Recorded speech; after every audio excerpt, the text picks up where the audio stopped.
या देवी सर्वभूतेषु मातृरूपेण संस्थिता नमस्तस्यै नमस्तस्यै नमस्तस्यै नमो नमः। जय माँ भगवती, जय माँ दुर्गा। नवरात्रि के 7वें दिन माँ के 7वें स्वरूप माँ कालरात्रि की पूजा अर्चना की जाती है। माँ कालरात्रि का शरीर अंधकार की तरह काला है। माँ के लंबे बाल और बिखरे हुए हैं। माँ के गले में माला है जो बिजली की तरह चमकते रहती है। माँ कालरात्रि के 4 हाथ हैं। माँ के हाथों में खड्ग, लोह, शस्त्र, वर मुद्रा और अभय मुद्रा है। नवरात्रि के 7वें दिन माँ कालरात्रि की विधिवत पूजा करने से माता प्रसन्न होती हैं। धार्मिक मान्यताओं के अनुसार माँ कालरात्रि भक्तों की काल से रक्षा करती हैं और सुख समृद्धि का आशीर्वाद प्रदान करती हैं। माँ कालरात्रि को गुड़ अति प्रिय है। मान्यता है कि माता रानी को नवरात्रि के 7वें दिन गुड़ का भोग लगाना अत्यंत शुभ होता है। माँ कालरात्रि को लाल रंग अति प्रिय है। ऐसे में माँ कालरात्रि की पूजा के दौरान लाल वस्त्र पहनना शुभ होता है। माँ कालरात्रि का स्वरूप देखने में अत्यंत भयानक है, लेकिन सदैव शुभ फल ही देने वाली है। इसी कारण इनका नाम शुंभकारी भी रखा गया। इनसे भक्तों को किसी प्रकार भी भयभीत अथवा आतंकित होने की कोई आवश्यकता नहीं। माँ कालरात्रि दुष्टों का विनाश करने वाली है। दानव, दैत्य, राक्षस, भूत, प्रेत आदि इनके स्मरण मात्र से ही भयभीत होकर भाग जाते हैं। ये ग्रह बाधाओं को भी दूर करती हैं। इनके उपासकों को अग्नि भय, जल भय, जंतु भय, शत्रु भय, रात्रि भय आदि कभी नहीं होते। इनकी कृपा से सर्वथा भय मुक्त हो जाता है।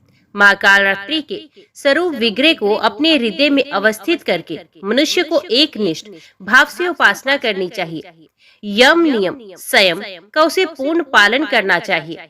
मन वचन काया की पवित्रता रखनी चाहिए। वे शुंभकारी देवी है। उनकी उपासना से होने वाले शुभों की गणना नहीं की जा सकती। हमें निरंतर उनका स्मरण, ध्यान और पूजा करनी चाहिए। पौराणिक कथा के अनुसार एक बार शुंभ और निशुंभ नाम के 2 राक्षस थे, जिन्होंने देवलोक पर आक्रमण किया और देवताओं को हरा दिया। देवताओं के शासक इंद्र अन्य देवताओं के साथ अपने निवास स्थान को पुनः प्राप्त करने में भगवान शिव की सहायता पाने के लिए हिमालय पर गए। दोनों ने मिलकर देवी पार्वती से प्रार्थना की।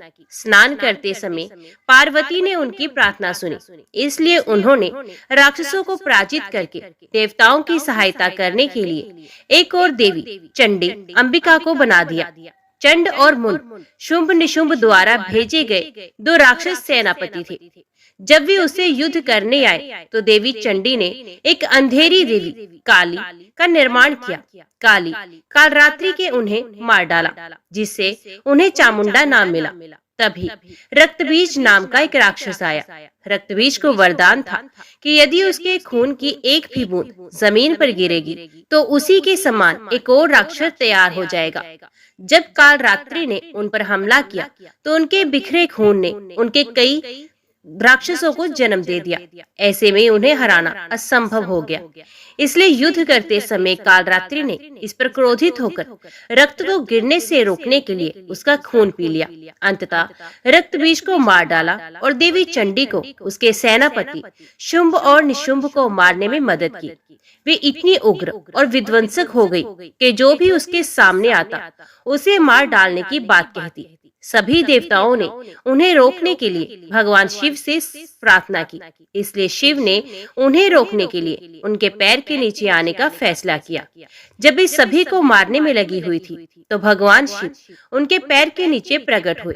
अपने प्यारे पति को अपने पैर के नीचे देखकर उन्होंने अपनी जीभ काट ली।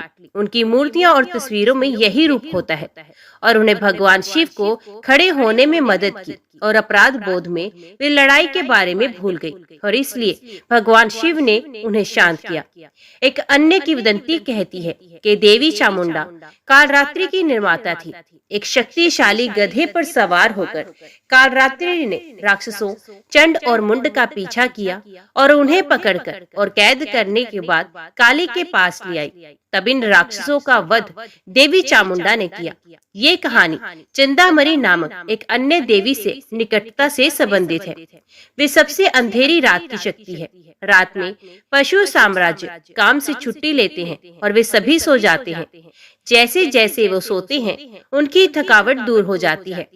अंतिम प्रलय के समय संसार के सभी प्राणी देवी माँ की गोद में आश्रय, सुरक्षा और आश्रय लेते हैं। वे अंधेरी रात मृत्यु रात्रि का समय है। वे महारात्रि और मोहरात्रि भी है। समय के अंत में जब विनाश होता है, देवी स्वयं को कालरात्रि में बदल लेती हैं, जो बिना कोई अवशेष छोड़े पूरे समय को भस्म कर देती हैं।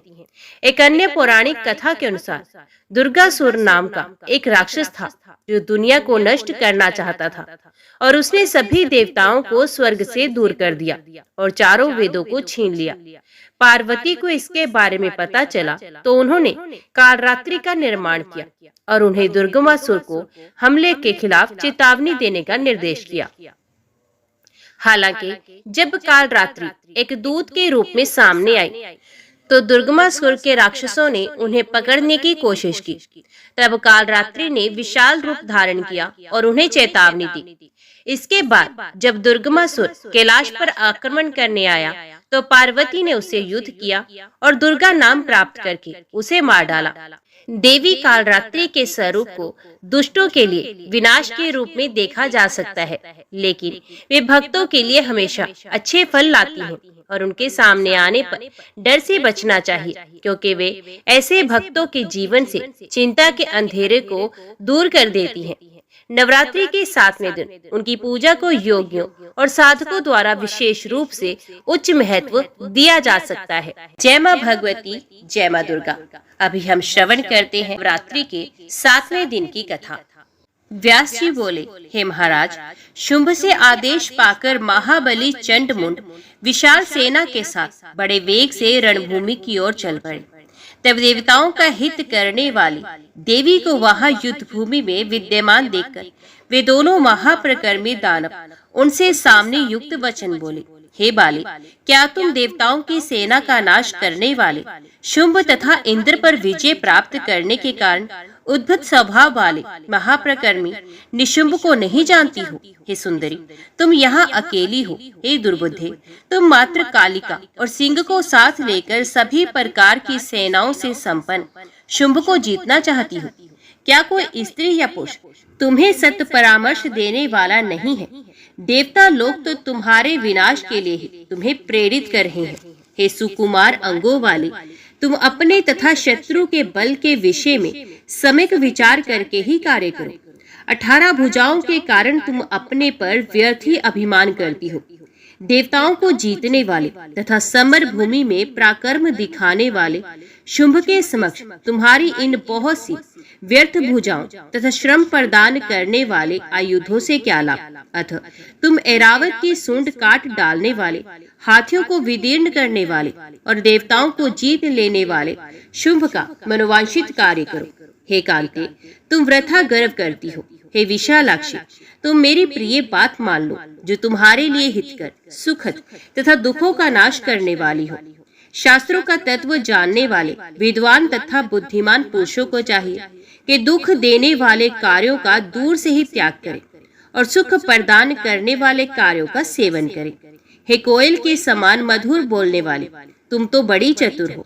तुम देवताओं के मर्दन से अभय उदय को प्राप्त तथा महान शुंभ बल को प्रत्यक्ष देख लो। प्रत्यक्ष प्रमाण का त्याग करके अनुमान का आश्रय लेना बिल्कुल व्यर्थ है। किसी संदेहात्मक कार्य में विद्वान पुरुष प्रवृत्त नहीं होते। शुंभ देवताओं के महान शत्रु हैं। वे संग्राम में अजय हैं। इसलिए दैत्येंद्र शुंभ के द्वारा प्रताड़ित किए गए देवता तुम्हें युद्ध के लिए प्रेरित कर रहे हैं। हे सुंदर मुस्कान वाली, तुम देवताओं के मधुर वचनों से ठग ली गई हो।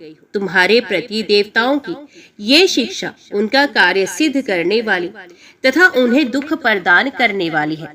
अपना ही कार्य साधने में तत्पर रहने वाले मित्र का त्याग कर धर्म मार्ग पर चलने वाले मित्र का ही अवलंबन करना चाहिए। देवता बड़े ही स्वार्थी हैं। मैंने तुमसे ये सत्य कहा है, अतः तुम देवताओं के शासक, विजेता, तीनों लोकों के स्वामी, चतुर, सुंदर, वीर और काम शास्त्र में परवीन शुंभ को स्वीकार करो।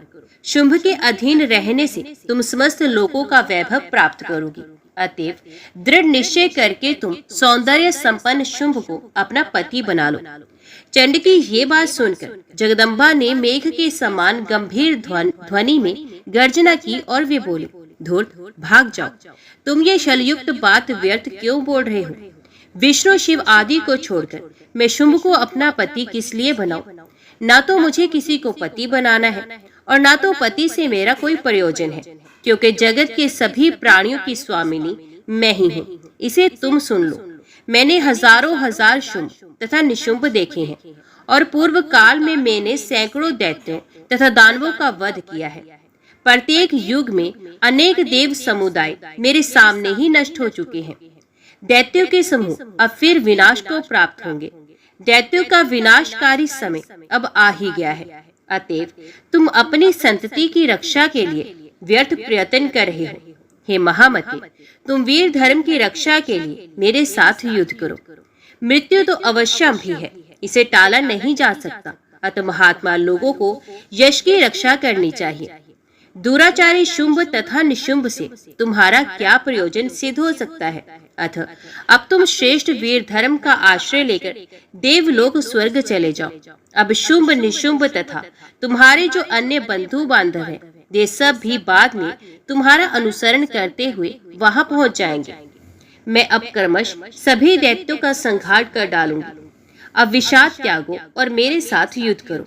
मैं इसी समय तुम्हारा तथा तुम्हारे भाई का वध कर दूंगी। तत्पश्चात शुंभ निशुंभ, मदोमत, रक्त बीज तथा अन्य दानवों को रणभूमि में मारकर मैं अपने धाम को चली जाऊंगी। अब तुम यहाँ ठहरो अथवा शीघ्र भाग जाओ। व्यर्थ ही स्थूल शरीर धारण करने वाले हे दैत्य, तुरंत शस्त्र उठा लो और मेरे साथ अभी युद्ध करो। कायरों को सदा प्रिय लगने वाली व्यर्थ बातें क्यों बोल रहे हो? व्यास जी बोले, देवी के इस प्रकार उत्तेजित करने पर दैत्य चंडमुंड क्रोध से भर उठे और अपने बल के अभिमान में चूर उन दोनों ने वेग पूर्वक अपने धनुष की प्रत्यंचा की भीषण टंकार की। उसी समय दसों दिशाओं को गुंजित करती हुई भगवती ने भी शंखनाद किया और बलवान सिंह ने भी कुपित होकर गर्जन किया। उस गर्जन से इंद्र आदि देवता, मुनि, यक्ष, गंधर्व, सिद्ध, साध्य और किन्नर बहुत हर्षित हुए। तदंतर चंडिका और चंड में परस्पर बाण, तलवार, गदा आदि के द्वारा भीषण संग्राम होने लगा, जो कायरों के लिए भयदायक था। चंडिका ने दैत्य चंड के द्वारा छोड़े गए बाणों को अपने तीक्ष्ण बाणों से काट दिया और फिर वे चंड पर अपने सर्प सदृश भयंकर बाण छोड़ने लगी।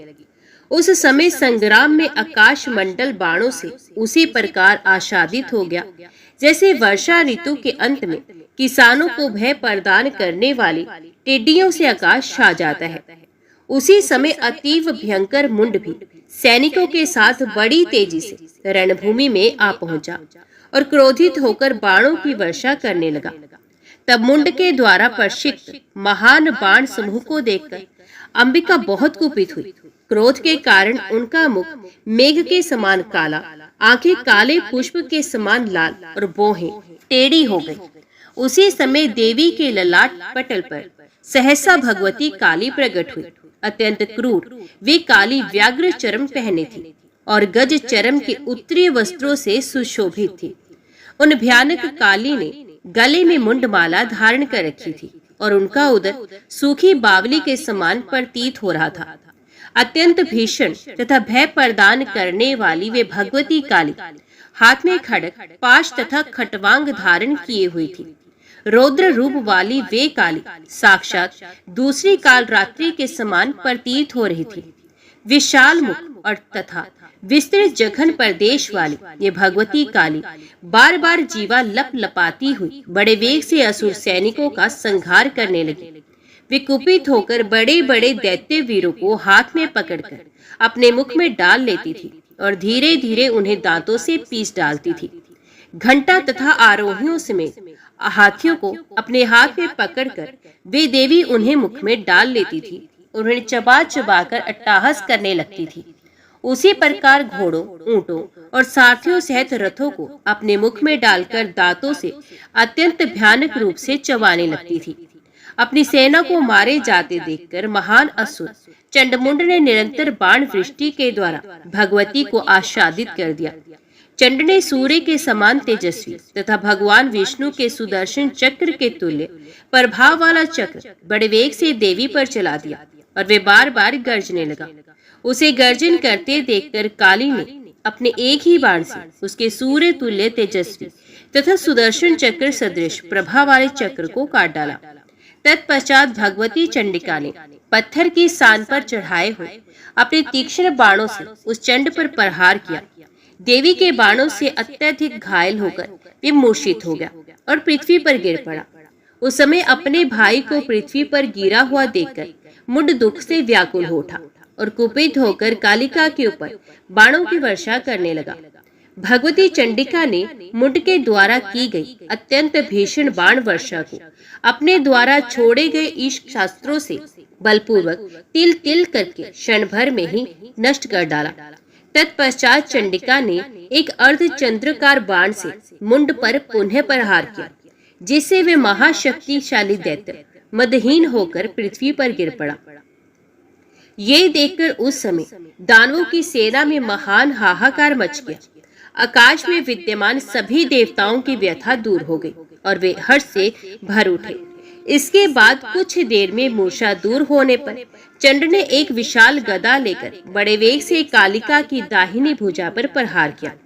भगवती कालिका ने उसके गदा प्रहार को रोककर अभिमंत्रित करके छोड़े गए बाण पास से उस महान असुर को शीघ्र ही बांध लिया। उधर जब मुंड चेतना में आया तो अब अपने अनुज को पाशस्त्र में बलपूर्वक बंधा देखकर कवच पहने हुए वे अपने हाथ में एक सुदृढ़ शक्ति लेकर आ गया। तब भगवती काली ने उस दूसरे भाई दानव मुंड को बड़े वेग से अपनी ओर आता हुआ देखकर उसे भी बड़ी मजबूती से बांध लिया। इस प्रकार महाबली चंड मुंड को खरगोश की तरह पकड़कर जोर जोर से हंसती हुई वे कालिका अंबिका के पास आ पहुंची। उनके पास आकर कालिका कहने लगी, हे प्रिय, मैं रण यज्ञ में पशु बलि के लिए इन रण दुर्जय दानवों को यहाँ ले आई हूँ, आप इन्हें स्वीकार करें। तब उन लाए गए दोनों दानवों को भेड़िए की तरह दीनहीन देखकर भगवती अंबिका ने कालिका से मधुरता भरी वाणी में कहा, हे रण प्रिय, ना इनका वध करो ना ही इन्हें छोड़ो। तुम चतुर हो, अतः किसी उपाय से अब तुम्हें शीघ्र ही देवताओं का कार्य सिद्ध करना चाहिए। अंबिका की ये बात सुनकर कालिका ने उनसे पुनः कहा, जिस प्रकार यज्ञ भूमि में यूप स्थापित किए जाते हैं उसी प्रकार विख्यात युद्ध यज्ञ में बलिदान स्तंभ के रूप में प्रतिष्ठित खड़ग के द्वारा मैं आलंब पूर्वक इस तरह इनका वध करूंगी जिससे हिंसा नहीं होगी। ऐसा कहकर देवी कालिका ने तुरंत तलवार से उन दोनों का सर काट लिया और वे आनंद पूर्वक रुधिर पान करने लगी। इस प्रकार उन दोनों दैत्यों को मारा गया देखकर अंबिका ने प्रसन्न होकर कहा, तुमने आज देवताओं का महान कार्य किया है, इसलिए मैं तुम्हें एक शुभ वरदान दे रही हूँ। हे कालिके, चूंकि तुमने चंडमुंड का वध किया है, इसलिए अब तुम इस पृथ्वी लोक में चामुंडा इस नाम से अत्यधिक विख्यात होगी। हे राजन, उन दोनों दैत्यों को मारा गया देखकर मरने से बचे सभी सैनिक भागकर राजा शुंभ के पास गए। कुछ सैनिकों के अंग बाणों से छिद गए थे, कुछ के हाथ कट गए थे, उनके पूरे शरीर से रक्त बह रहा था। वे सब रोते हुए नगर में पहुंचे। दैत्यराज शुंभ के पास जाकर वे सब बार बार चीख पुकार करने लगे, हे महाराज, हमें बचा लीजिए, बचा लीजिए, नहीं तो आज हमें कालिका खा जाएगी। उसने देवताओं का मर्दन करने वाले महावीर चंडमुंड को मार डाला है और वे बहुत से सैनिकों को खा गई है। अंग भंग हुए हम लोग इस समय भय से व्याकुल हैं। हे प्रभु, मरे पड़े हाथियों, घोड़ों, ऊंटों तथा पैदल सैनिकों से उस कालिका ने युद्ध भूमि को अत्यंत डरावना बना दिया है। उसने समर भूमि में रक्त की नदी बना डाली है, जिसमें मांस कीचड़ की भांति, मस्तक के केश से वार के सदृश और टूटे हुए रथों के पहिए, भंवर के समान सैनिकों के कटे हाथ आदि मछली के समान और सरतुम्बी के फल के तुल्य प्रतीत हो रहे हैं। वे रुधिर नदी कायरों को भयभीत करने वाली तथा देवताओं के हर्ष को बढ़ाने वाली है। हे महाराज, अब आप दैत्य कुल की रक्षा कीजिए और शीघ्र पाताल लोक चले चलिए, अन्यथा क्रोध में भरी वे देवी आज ही सभी दानवों का विनाश कर डालेगी, इसमें कोई संदेह नहीं। हे दानवेंद्र, अंबिका का वाहन सिंह भी युद्ध भूमि में दानवों को खाता जा रहा है और कालिका देवी अपने बाणों से दैत्य सैनिकों का अनेक तरह से वध कर रही है। अतएव हे राजेंद्र, आप भी कोप के वशीभूत होकर अपने भाई निशुंभ से मरने का व्यर्थ विचार कर रहे हैं। हे महाराज, राक्षस कुल का नाश करने वाली ये क्रूर स्त्री जिसके लिए आप अपने बंधुओं को मरवा डालना चाहते हैं, यदि आपको प्राप्त हो भी गई तो ये आपको क्या सुख प्रदान करेगी। हे महाराज, जगत में जय तथा पराजय दैव के अधीन होती है। बुद्धिमान को चाहिए कि अल्प प्रयोजन के लिए भारी कष्ट न उठाए। हे प्रभु, जिसके अधीन ये सारा जगत रहता है, उस विधाता का अद्भुत कर्म तो देखिए। किस स्त्री ने अकेले ही संपूर्ण राक्षसों का संहार कर डाला। आप लोकपालों को जीत चुके हैं और इस समय आपके पास बहुत से सैनिक भी हैं, तथापि एक स्त्री युद्ध के लिए आपको ललकार रही है। ये महान आश्चर्य की बात है। पूर्व काल में आपने पुष्कर तीर्थ में एक देवालय में तप किया था। उस समय वर प्रदान करने के लिए लोक पितामह ब्रह्मा जी आपके पास आए थे। हे महाराज, जब ब्रह्मा जी ने आपसे कहा, हे सुव्रत, वर मांगो, तब आपने ब्रह्मा जी से अमर होने की ये प्रार्थना की थी। देवता, दैत्य, मनुष्य, सर्प, किन्नर, यक्ष और पुरुषवाचक जो भी प्राणी हैं, इनमें किसी से भी मेरी मृत्यु ना हो। हे प्रभु, इसी कारण से ये श्रेष्ठ स्त्री आपका वध करने की इच्छा से आई हुई है। अतएव हे राजेंद्र, बुद्धि से ऐसा विचार करके अब आप युद्ध मत कीजिए। इन देवी अंबिका को ही महामाया परमा प्रकृति मानिए। हे राजेंद्र, कल्प के अंत में ये भगवती ही संपूर्ण सृष्टि का संहार करती है। सब पर शासन करने वाली ये कल्याणमयी देवी संपूर्ण लोकों तथा देवताओं को भी उत्पन्न करने वाली है। ये देवी तीनों गुणों से युक्त है, फिर भी ये विशेष रूप से तमोगुण से युक्त और सभी प्रकार की शक्तियों से संपन्न है। ये अजय, विनाश रहित, नित्य, सर्वज्ञ तथा सदा विराजमान रहती हैं। वेद माता गायत्री और संध्या के रूप में प्रतिष्ठित ये देवी संपूर्ण देवताओं को आश्रय प्रदान करती हैं। ये देवी निर्गुण तथा सगुण रूप वाली, स्वयं सिद्धि स्वरूपिणी, संपूर्ण सिद्धियों को देने वाली, अविनाशिनी, आनंद स्वरूपा, सबको आनंद देने वाली, गौरी नाम से विख्यात तथा देवताओं को अभय प्रदान करने वाली है। हे महाराज, ऐसा जानकर आप इनके साथ वैरभाव का परित्याग कर दीजिए। हे राजेंद्र, आप इनकी शरण में चले जाइए। ये भगवती आपकी रक्षा करेंगी। आप इनके सेवक बन जाइए और इस प्रकार अपने कुल का जीवन बचा लीजिए। मरने से बचे हुए जो दैत्य हैं, वे भी दीर्घजीवी हो जाएंगे। उनका ये वचन सुनकर देवसेना का मर्दन करने वाले शुंभ ने महान वीरों के प्राकर गुण से संपन्न यथारथ वचन कहना आरंभ किया। शुंभ बोला, अरे मूर्खो, चुप रहो। तुम लोग युद्ध भूमि से भाग आए हो। तुम्हें यदि जीवित रहने की प्रबल अभिलाषा है तो तुम सब अभी पाताल लोक चले जाओ। जब ये सारा संसार ही दैव के अधीन है, तब विजय के संबंध में मुझे क्या चिंता हो सकती है। जैसे हम लोग दैव के अधीन हैं, वैसे ही ब्रह्मा आदि देवता ही सदा दैव के अधीन रहते हैं। ब्रह्मा, विष्णु, महेश, यम, अग्नि, वरुण, सूर्य, चंद्र, इंद्र, ये सब देवता सदा दैव के अधीन हैं। हे मूर्खो, तब मुझे किस बात की चिंता। जो होना होगा वे तो होकर रहेगा। जैसी भविष्यता होती है, उसी प्रकार का उद्यम भी आरंभ हो जाता है। सब प्रकार से ऐसा विचार करके विद्वान लोग कभी शोक नहीं करते। ज्ञानी लोग मृत्यु के भय से अपने धर्म का त्याग नहीं करते। समय आने पर दैव की प्रेरणा से मनुष्य को सुख, दुख, आयु, जीवन तथा मरण ये सब निश्चित रूप से प्राप्त होते हैं। अपना अपना समय पूरा हो जाने पर ब्रह्मा, विष्णु और महेश भी नष्ट हो जाते हैं। इंद्र सहित सभी देवता भी अपनी आयु के अंत में विनाश को प्राप्त होते हैं। उसी प्रकार मैं भी सर्वथा काल का वशवर्ती हूँ। अतः अब मुझे विनाश अथवा विजय जो भी प्राप्त होगी, उसे मैं अपने धर्म का सम्यक पालन करते हेतु स्वीकार करूंगा। जब इस स्त्री ने मुझे युद्ध के लिए ललकारा है, तब उसके भय से भागकर मैं सैकड़ों वर्ष जीवित रहने की आशा क्यों करूं?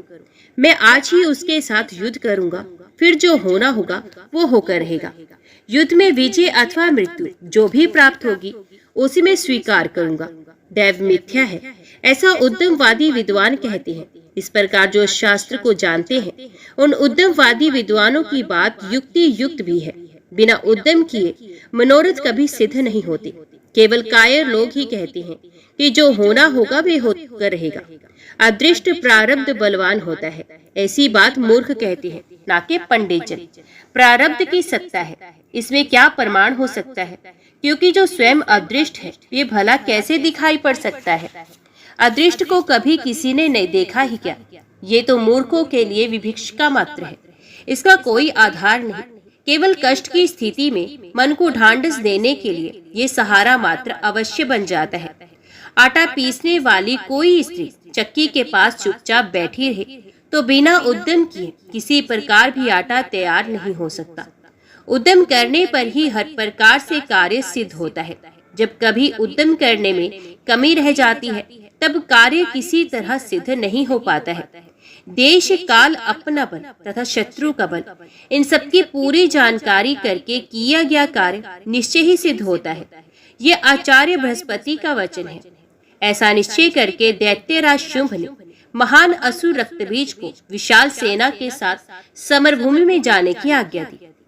शुंभ बोला, हे विशाल भुजाओं वाले रक्तबीज, तुम युद्ध भूमि में जाओ और हे महाभाग अपनी पूरी शक्ति लगाकर युद्ध करो। रक्तबीज बोला, हे महाराज, आपको तनिक भी चिंता नहीं करनी चाहिए। मैं इसी स्त्री को या तो मार डालूंगा या तो इसे आपके अधीन कर दूंगा। आप मेरा बुद्धि चातुर्य देखें। मेरे आगे देवताओं के प्रिय ये बाला है ही क्या? मैं इसे युद्ध में बलपूर्वक जीतकर आपकी दासी बना दूंगा। हे कुरुश्रेष्ठ, ऐसा कहकर महान असुर रक्तबीज रथ पर आरूढ़ होकर अपनी सेना को साथ लेकर चल पड़ा। हाथी, घोड़े, रथ तथा पैदल सैनिकों से चारों ओर से आवृत हुआ रक्तबीज रथ पर आरूढ़ होकर पर्वत पर विराजमान भगवती की ओर चल दिया। उसे आता हुआ देखकर देवी ने शंख बजाया। वे शंखनाद सभी दैत्यों के लिए भयदायक तथा देवताओं के लिए हर्षवर्धक था। उस भीषण शंख ध्वनि को सुनकर वे रक्तबीज बड़े वेग से देवी चामुंडा के पास पहुंचकर मधुर वाणी में उनसे कहने लगा, हे बाले, क्या तुम कायर समझकर अपने शंखनाद से मुझको डरा रही हो? हे कोमलांगी, क्या तुमने मुझे धूम्रलोचन समझ रखा है? मेरा नाम रक्तबीज है। मैं यहाँ तुम्हारे ही पास आया हूँ। यदि तुम्हारी युद्ध करने की इच्छा हो तो तैयार हो जाओ, मुझे तुमसे भय नहीं है। हे कांते, अब तुम मेरा पराक्रम देखो। अभी तक तुमने जिन जिन कायर दैत्यों को देखा है, उनकी श्रेणी का मैं नहीं हूँ। तुम जिस तरह से चाहो वैसे लड़ दो। हे सुंदरी, यदि तुमने वृद्धजनों की सेवा की हो, नीति शास्त्र का अध्ययन किया हो, अर्थशास्त्र को पढ़ा हो, विद्वानों की गोष्ठी में भाग लिया हो, और यदि तुम्हें साहित्य तथा तंत्र विज्ञान का ज्ञान हो, तो मेरी हितकर यथार्थ तथा प्रमाणिक बात सुन लो। विद्वानों के स्वभाव में नौरसों के अंतर्गत श्रृंगार रस तथा शांति रस, ये दो रस ही मुख्य माने गए हैं। उन दोनों में भी श्रृंगार रस रसों के राजा रूप में प्रतिष्ठित है। इसी के प्रभाव से विष्णु लक्ष्मी के साथ, ब्रह्मा सावित्री के साथ, इंद्र शची के साथ और भगवान शिव पार्वती के साथ निवास करते हैं। उसी प्रकार वृक्ष लता के साथ, मृग मृगी के साथ और कपोत कपोती के साथ आनंद पूर्वक रहते हैं। इस प्रकार जगत के समस्त जीवधारी संयोग जनित सुख का अत्यधिक उपभोग करते हैं। जो लोग भोग तथा वैभव का सुख नहीं प्राप्त कर सके और अन्य जो कातर मनुष्य हैं, वे निश्चय ही मूर्ख हैं और देव से वंचित होकर यति हो जाते हैं। संसार के रस का ज्ञान ना रखने वाले वे लोग मीठी मीठी बात बोलने में निपुण धूर्तों तथा वंचकों द्वारा ठग लिए जाते हैं और सदा शांत रस में निमग्न रहते हैं। किंतु काम, लोभ, भयंकर क्रोध और बुद्धि नाशक मोह के उत्पन्न होते ही कहाँ ज्ञान रह जाता है और कहाँ वैराग्य। अतएव हे कल्याणी, तुम भी देवताओं पर विजय प्राप्त कर लेने पर मनोहर तथा महाबली शुंभ अथवा निशुंभ को पति बना लो। इतना कहकर वे रक्त बीज देवी के सामने चुपचाप खड़ा हो गया। उसकी बातें सुनकर चामुंडा, कालिका और अंबिका हंसने लगी। हे राजन, तत्पश्चात वे देवी हंसकर मेघ के समान गंभीर वाणी में उस रक्तबीज से ये युक्ति संगत वचन बोले। हे मंद बुद्धि, तुम क्यों व्यर्थ वार्तालाप कर रहे हो? मैं तो पहले ही दूत के सामने उचित और हितकर बात कह चुकी हूँ, और यदि तीनों लोकों में कोई भी पुरुष रूप, बल और वैभव में मेरे समान हो तो मैं पति रूप में उसका वर्ण कर लूंगी। अब तुम शुंभ निशुंभ से कह दो कि मैं पूर्व काल में ऐसी प्रतिज्ञा कर चुकी हूँ, अतः मेरे साथ युद्ध करो और रण में मुझे जीतकर मेरे साथ विधिवत विवाह करो। तुम भी शुंभ की आज्ञा से उसका कार्य सिद्ध करने के लिए यहाँ आए हो, अतएव यदि चाहो तो मेरे साथ युद्ध करो अथवा अपने स्वामी के साथ पाताल लोक चले जाओ। देवी की ये बात सुनकर वे दैत्य क्रोध में भर गया और बड़े वेग से देवी के सिंह पर भीषण बाण छोड़ने लगा। सर्प सदृश उन बाणों को देखकर अंबिका ने दक्षता पूर्वक बड़ी फुर्ती के साथ अपने तीखे बाणों से उन्हें आकाश में ही क्षण भर में ही काट दिया। इसके बाद अंबिका ने कान तक खींचकर धनुष से छोड़े गए तथा पत्थर पर घिसकर तीक्ष्ण बनाए गए अन्य बाणों से महान असुर रक्तबीज पर प्रहार किया। भगवती के बाणों से आहत होकर पापी रक्तबीज रथ पर ही मूर्छित हो गया। रक्तबीज के गिर जाने पर बड़ा हाहाकार मच गया। उसके सभी सैनिक चीखने चिल्लाने लगे और हाय हम मारे गए ऐसा कहने लगे। तब अपने सैनिकों का अत्यंत भीषण करंदन सुनकर शुंभ ने सभी दैत्य योद्धाओं को शस्त्र अस्त्र से सुसज्जित होने का आदेश दिया। शुंभ बोला, कंबोज देश के सभी दानव तथा उनके अतिरिक्त अन्य महाबली वीर, विशेष करके काल के संज्ञक पराक्रमी योद्धा भी अपनी अपनी सेना के साथ निकल पड़े। इस प्रकार शुंभ के आदेश देने पर उसकी सारी चतुरंगनी सेना मदमत होकर देवी के संग्राम स्थल के लिए निकल पड़ी। समरभूमि में आई हुई उस दानवी सेना को देखकर भगवती चंडिका बार बार भीषण तथा भयदायक घंटानाद करने लगी। जगदम्बा ने धनुष का टंकार तथा शंखनाद किया। उस नाद के होते ही भगवती काली भी अपना मुख फैलाकर घोर ध्वनि करने लगी। उस भयंकर शब्द को सुनकर भगवती का वाहन बलशाली सिंह भी अद्भुत भय उत्पन्न करता हुआ बड़े जोर का गर्जन करने लगा। वे निनाद सुनकर सभी दैत्य क्रोध के मारे बौखला उठे और वे महाबली दैत्य देवी पर अस्त्र छोड़ने लगा। उस भयानक तथा रोमांचकारी महासंग्राम में ब्रह्मा आदि देवताओं की विभिन्न शक्तियां भी चंडिका के पास पहुंच गई। जिस देवता का जैसा रूप था, भूषण तथा वाहन था, ठीक उसी प्रकार के रूप, भूषण तथा वाहन से युक्त होकर सभी देवियां रणक्षेत्र में पहुंच गई। ब्रह्मा जी की शक्ति, जो ब्रह्मणी नाम से विख्यात हुई, हाथ में अक्ष सूत्र तथा कमंडलू धारण करके हंस पर आरूढ़ हो वहां आई। भगवान विष्णु की शक्ति वैष्णवी गरुड़ पर सवार होकर रणभूमि में आई। वे पीताम्बर से विभूषित थी तथा उन्होंने हाथों में शंख, चक्र, गदा, पद्म धारण कर रखा था। शंकर की शक्ति भगवती शिवा बैल पर सवार होकर हाथ में उत्तम त्रिशूल लिए, मस्तक पर अर्धचंद्र धारण किए तथा सर्प के कंगन पहने वहां उपस्थित हुए। भगवान कार्तिकेय के समान ही रूप धारण करके सुंदर मुख वाली भगवती कुमारी युद्ध की इच्छा से हाथ में शक्ति धारण करके मयूर पर आरूढ़ होकर आई। सुंदर मुख वाली इंद्राणी अतिशय उज्जवल हाथी पर सवार होकर हाथ में वज्र लिए उग्र क्रोध से आविष्ट हो समरभूमि में पहुंची। इसी प्रकार सूकर का रूप धारण करके एक विशाल प्रेत पर सवार होकर भगवती वाराही, नरसिंह के रूप समान रूप धारण करके भगवती नारसिंही और यमराज के ही समान रूप वाली भयदायिनी शक्ति भगवती याम्या हाथ में दंड धारण किए तथा महिष पर आरूढ़ होकर मधुर मधुर मुस्कुराती हुई संग्राम में आई। उसी प्रकार वरुण की शक्ति वारुणी तथा कुबेर की शक्ति कुबेरी भी समरभूमि में पहुंच गई।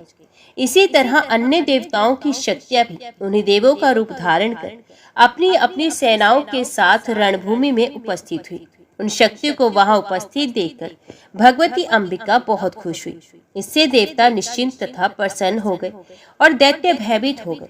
लोक कल्याणकारी शिवजी भी उन शक्तियों के साथ वहां संग्राम में भगवती चंडिका के पास आकर उनसे कहने लगे, देवताओं की कार्य सिद्धि के लिए आप शुंभ निशुंभ तथा अन्य जो भी दानव उपस्थित हैं उन सबका वध कर दीजिए। साथ ही सारी असुर सेना का संहार करके और इस प्रकार संसार को भयमुक्त करके ये समस्त शक्तियां अपने अपने स्थानों को चली जाएं। आप ये कार्य संपन्न करें जिससे देवता यज्ञ भाग पाने लगे, ब्राह्मण निर्भय होकर यज्ञ आदि करने में तत्पर हो जाए, सभी स्थावर जंगम प्राणी संतुष्ट हो जाए, सब प्रकार के उपद्रव और अकाल आदि आपदाएं समाप्त हो जाए, मेघ समय पर वृष्टि करे और कृषि लोगों के लिए अधिक फलदायिनी हो। लोक का कल्याण करने वाले देवेश्वर शिव के ऐसा कहने पर भगवती चंडिका के शरीर से एक अद्भुत शक्ति प्रकट हुई। वे शक्ति अत्यंत भयंकर तथा प्रचंड थी। वे सैकड़ों स्यारणों के सामने स्वर के समान ध्वनि कर रही थी और उसका रूप बहुत भयानक था। मंद मंद मुस्कान युक्त मुखमंडल वाली उस शक्ति ने पंचमुख शिवजी से कहा, हे देवदेव, आप दैत्यराज शुंभ के पास शीघ्र जाइए। इस समय आप मेरे दूत का काम कीजिए। हे शंकर, काम पीड़ित शुंभ तथा मदोमत निशुंभ से मेरे शब्दों में कह दीजिए, तुम सब तत्काल स्वर्ग त्याग कर पाताल लोक चले जाओ, जिससे देवगण सुखपूर्वक स्वर्ग में प्रविष्ट हो सके और इंद्र को स्वर्गलोक तथा अपना उत्तम इंद्रासन पुनः प्राप्त हो जाए। साथ ही सभी देवताओं को उनके यज्ञ भाग भी पुनः मिलने लगे। यदि जीवित रहने की तुम लोगों की बलवती इच्छा हो तो तुम लोग बहुत शीघ्र पाताल लोक चले जाओ, जहाँ दानव लोग रहा करते हैं, अथवा अपने बल का आश्रय लेकर यदि तुम सब युद्ध की इच्छा रखते हो तो मरने के लिए आ जाओ, जिससे मेरी स्यारणी तुम लोगों के कच्चे मांस से तृप्त हो जाए। चंडिका का ये वचन सुनकर शिव अपनी सभा में बैठे हुए दैत्यराज शुंभ के पास शीघ्र ही जाकर उससे कहने लगे, हे राजन, मैं त्रिपुरासुर का संहार करने वाला महादेव हूँ। अंबिका का दूत बनकर मैं इस समय तुम्हारा संपूर्ण हित करने के लिए यहाँ तुम्हारे पास आया हूँ। देवी ने कहलवाया है कि तुम लोग स्वर्ग तथा भूलोक त्याग कर शीघ्र पाताल लोक चले जाओ, जहाँ प्रहलाद तथा बलवानों में श्रेष्ठ राजा बलि रहते हैं, अथवा यदि मरने की ही इच्छा हो तो तुरंत सामने आ जाओ। मैं तुम सबको संग्राम में शीघ्र ही मार डालूंगी। तुम लोगों के कल्याण के लिए महारानी अंबिका ने ऐसा कहा है। भगवती का ये अमृत तुल्य कल्याणकारी संदेश उन प्रधान दैत्यों को सुनाकर शूलधारी भगवान शंकर लौट आए। भगवती अंबिका ने शिवजी को दूत बनाकर दानवों के पास भेजा था, अतः वे संपूर्ण त्रिलोकी में शिवदूती इस नाम से विख्यात हुई। शंकर जी के मुख से कहे गए भगवती के इस दुष्कर संदेश को सुनते ही वे दैत्य भी कवच धारण करके तथा हाथों में शस्त्र लेकर शीघ्र ही युद्ध के लिए निकल पड़े। वे दानव बड़े वेग से रणभूमि में चंडिका के समक्ष आकर कानों तक खींचे गए तथा पत्थर पर सान चढ़े तीखे बाणों से प्रहार करने लगे। भगवती काली का त्रिशूल, गदा और शक्ति से दानवों को विदीर्ण करती हुई, उनका भक्षण करती हुई युद्ध में विचरने लगी। भगवती ब्राह्मणी युद्ध में अपने कमंडलों के जल के प्रक्षेप मात्र से उन महाबली दानवों को प्राण शून्य कर देती थी। वृषभ पर विराजमान भगवती माहेश्वरी अपने त्रिशूल से रण में दानवों पर बड़े वेग से प्रहार करती थी और उन्हें मारकर धराशायी करती थी। भगवती वैष्णवी गदा तथा चक्र के प्रहार से दानवों को निष्प्राण तथा सिर वहीन कर डालती थी। इंद्र की शक्ति देवी ऐन्द्री ऐरावत हाथी की सूंड की चोट से पीड़ित बड़े बड़े दैत्य को अपने वज्र के प्रहार से भूतल पर गिरा देती थी। देवी वराही कुपित होकर अपने तुंड तथा भयंकर दाढ़ों के प्रहार से सैकड़ों दैत्य और दानवों को मार डालती थी। देवी नारसिंगी अपने तीक्ष्ण नखों से बड़े बड़े दैत्यों को फाड़ फाड़ कर खाती हुई रणभूमि में विचर रही थी तथा बार बार गर्जना कर रही थी। शिवदूती अपने अट्टाहस से ही दैत्यों को धराशायी कर देती थी और चामुंडा तथा कालिका बड़ी शीघ्रता से उन्हें खाने लगती थी। मयूर पर विराजमान भगवती कुमारी देवताओं के कल्याण के लिए कानों तक खींचे गए तथा पत्थर पर सान चढ़े तीक्ष्ण बाणों से शत्रुओं का संहार करने लगी। भगवती वारुणी सम्रांगण में दैत्यों को अपने पाश में बांधकर उन्हें अचेत करके एक के ऊपर एक के क्रम से गिरा देती थी और वे निष्प्राण हो जाते थे। इस प्रकार उन्मात्र शक्तियों के प्रयास से दानवों की भी ओजस्विनी तथा पराक्रमी सेना युद्ध भूमि में तहस नहस होकर भाग खड़ी हुई। उस सेना रूपी समुद्र में बड़े जोर से रोने चिल्लाने की ध्वनि होने लगी। देवी के गणों के ऊपर देवता पुष्पों की वर्षा करने लगे। दानवों के भयंकर चित्कार तथा देवताओं की जय ध्वनि सुनकर रक्तबीज बहुत कुपित हुआ। उस समय दैत्यों को पलायित देखकर तथा देवताओं को गरजते हुए देखकर वे महाबली तथा तेजस्वी दैत्य रक्तबीज युद्ध भूमि में स्वयं आ डटा। वे आयुधों से सुसज्जित होकर रथ पर सवार था और प्रत्यंचा की अद्भुत टंकार करता हुआ क्रोध के मारे आंखें लाल किए युद्ध के लिए देवी के सम्मुख आ गया। हे राजन, किसी समय शंकर जी ने उस दानव रक्तबीज को ये बड़ा ही अद्भुत वर दे डाला था। मैं उसे बता रहा हूँ, आप सुनिए। उस दानव के शरीर से जब रक्त की बूंद पृथ्वी पर गिरती थी तब उसी के रूप तथा पराक्रम वाले दानव तुरंत उत्पन्न हो जाते थे। भगवान शंकर ने उसे ये बड़ा ही अद्भुत वर दे दिया था कि तुम्हारे रक्त से असंख्य महान पराक्रमी दानव उत्पन्न हो जाएंगे। उस वरदान के कारण अभिमान में भरा हुआ वह दैत्य अत्यंत कुपित होकर कालिका समेत अंबिका को मारने के लिए बड़े वेग से रणभूमि में पहुंचा। गरुड़ पर विराजमान वैष्णवी शक्ति को देखकर उस दैत्येंद्र ने उन कमल नैनी देवी पर बर्शी से प्रहार किया। तब उस शक्तिशाली वैष्णवी शक्ति ने अपनी गदा से उस प्रहार को विफल कर दिया और अपने चक्र से महान असुर रक्तबीज पर आघात किया। उस चक्र के लगने पर रक्तबीज के घायल शरीर से रक्त की विशाल धारा बह चली, मानो वज्र प्रहार से घायल पर्वत के शिखर से गेरू की धारा बह चली हो। पृथ्वी तल पर जहाँ जहाँ रक्त की बूंदें गिरती थी वहाँ वहाँ उसी के समान आकार वाले हजारों कुश उत्पन्न हो जाते थे। तदंतर इंद्र की शक्ति ऐन्द्री ने क्रोध में भरकर उस महान असुर रक्त बीज पर वज्र से आघात किया, जिससे उसके शरीर से और रक्त निकलने लगा। तब उसके रक्त से अनेक रक्त बीज उत्पन्न हो गए और उसी के समान पराक्रमी तथा आकार वाले थे। वे सबके शब्द शस्त्र संपन्न तथा युद्धोमत थे। ब्राह्मणी ने कुपित होकर उसे ब्रह्मदंड से बहुत मारा और देवी माहेश्वरी ने अपने त्रिशूल से उस दानव को विदीर्ण कर दिया। देवी नरसिंगी ने अपने नखों के प्रहार से उस महान असुर को बींध डाला। देवी वाराही ने क्रुद्ध होकर उस अधम राक्षस को अपने तुंड प्रहार से चोट पहुंचाई और भगवती कुमारी ने अपनी शक्ति से उसके वक्ष पर प्रहार किया। तब वे दानव रक्त बीज भी क्रुद्ध होकर अलग अलग उन सभी देवियों को तीखे बाणों की घोर वर्षा तथा गदा और शक्ति के प्रहारों से चोट पहुंचाने लगा। उसके आघात से कुपित होकर सभी देवियों ने बाणों के प्रहार से उसको बींध डाला। भगवती चंडिका ने अपने तीक्ष्ण बाणों से उसके शस्त्रों को काट डाला और अत्यंत कुपित होकर वे अन्य बाणों से उस दानव को मारने लगी। अब उसके शरीर से अत्यधिक रक्त निकलने लगा। उस रक्त से उसी रक्तबीज के समान हजारों वीर उत्पन्न हो गए। इस प्रकार उस रुधिर राशि से उत्पन्न रक्तबीजों से सारा जगत भर गया। वे सब कवच पहने हुए थे, आयुधों से सुसज्जित थे और अद्भुत युद्ध कर रहे थे। उन असंख्य रक्तबीजों को प्रहार करते देखकर देवता भयभीत, आतंकित, विषादग्रस्त और शोक संतप्त हो गए। वे सोचने लगे, इस समय रक्तबीज के रक्त से उत्पन्न ये हजारों विशालकाय और महाप्रकर्मी दानव किस प्रकार विनष्ट होंगे। यहाँ रणभूमि में केवल भगवती चंडिका है और उनके साथ में देवी काली तथा कुछ मातृकाएं हैं। केवल इन्हीं देवियों को मिलकर सभी दानवों को जीतना है। ये तो महान कष्ट है। इसी समय यदि अचानक शुंभ अथवा निशुंभ भी सेना के साथ संग्राम में आ जाएगा तब तो बहुत बड़ा अनर्थ हो जाएगा। हे राजन, इस प्रकार जब सभी देवता भय से व्याकुल होकर अत्यधिक चिंतित हो उठे तब भगवती अंबिका ने कमल सदृश नेत्रों वाली काली से कहा, हे चामुंडे, तुम शीघ्रता पूर्वक अपना मुख पूर्ण रूप से फैला लो और मेरे शास्त्र घात के द्वारा रक्तबीज के शरीर से निकले रक्त को जल्दी जल्द पीती जाओ। तुम दानवों का भक्षण करती हुई इच्छा अनुसार युद्ध भूमि में विचरण करो। मैं तीक्ष्ण बाणों, गदा, तलवार तथा मूसलों से इन दैत्यों को मार डालूंगा।